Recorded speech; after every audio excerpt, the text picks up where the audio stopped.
My name's Adam El Hagar, and I'm playing Ollie in Peaky Blinders, and that's Tom Hardy's right-hand man / nephew.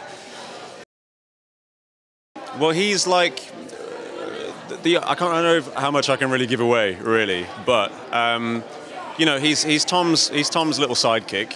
But I'd say that it's more like he's on kind of work experience with Tom, and he doesn't really fit in terms of, like, you know, he's not a gangster. He's just a kid, really. But he loves it, and he loves every minute of it, and he's very proud of, you know, being on Tom's force, and he looks up to Tom. But it's kind of like maybe when the going gets rough, he's not quite there, you know, in a tough guy kind of way. But, you know, he loves it when he sees other people getting beat up, or, you know, or whatever. But he's, you know, he's soft-hearted. He's soft-hearted in the world of Peaky Blinders, I'd say.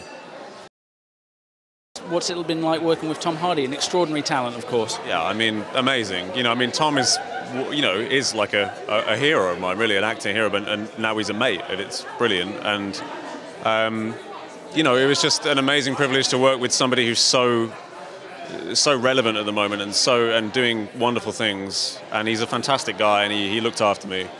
You know, it's my first sort of big thing, so to be doing it with Tom was amazing. So really, really great. And, you know, I learned so much from him and Cillian as well.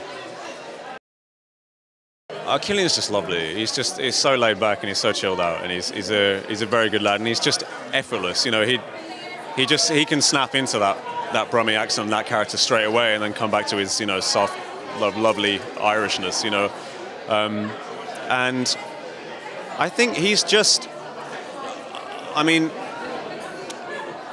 he's very, you know, he's very good at playing those arresting, intense characters. But I mean, you know, you've seen his work in Batman, and in you know, when he's played these, you know, like Dr. Crane, these, like, you know, crazy people, you know. But I think what's great about Tommy is, you know, he's a bad guy, but you're on his side and you love him, you know, and it's you know, you see where he's coming from, and he just, you know, instills it with a lot of honesty. And I think that's generally, you know, the whole show has this really rootsy kind of grounded feel, and none of it seems put on. And also Tom as well brings that to Alfie, you know.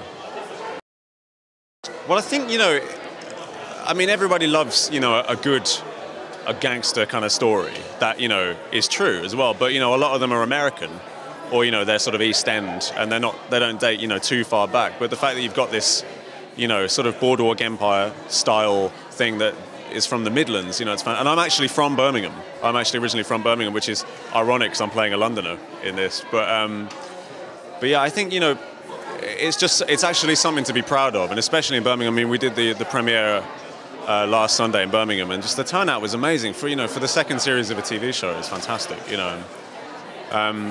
It's exciting, you know. It's an exciting story, and, you know, I think Tommy Shelby is going to be, you know, looked up to as this kind of mythical figure now, you know, outside of Birmingham, as opposed to, you know, just people like Steve who heard about the Shelbys or the Sheldons, as they were actually called, you know, from his grandparents.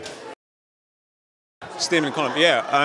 Well, I mean, I've wanted to work with Steve for ages, you know, because I used to go to Steve's screenings in Birmingham, you know, where he showed Hummingbird, and he showed the first series of Peaky, and I was just really proud that this guy from Birmingham was bringing this stuff and doing, you know, being so involved, and then to actually work with him on a show that's about my hometown, it's just brilliant, you know. And I think Steve's work is really exciting, and it's really, you know, he's pushing boundaries. And Colin was just fantastic, you know. Really, he's a very good director. He says. He's one of those directors who does what I think a director should do, which is, you know, says very little unless it's needed, and just lets things organically grow. And I think, you know, he's just going to blow up from this, you know. And it's fantastic that he's had the whole series to do himself, you know, as opposed to when it was Tom Harper and Otto Bathurst, you know, split up. I think it's amazing if you get the opportunity to direct a whole series. I mean, that's amazing.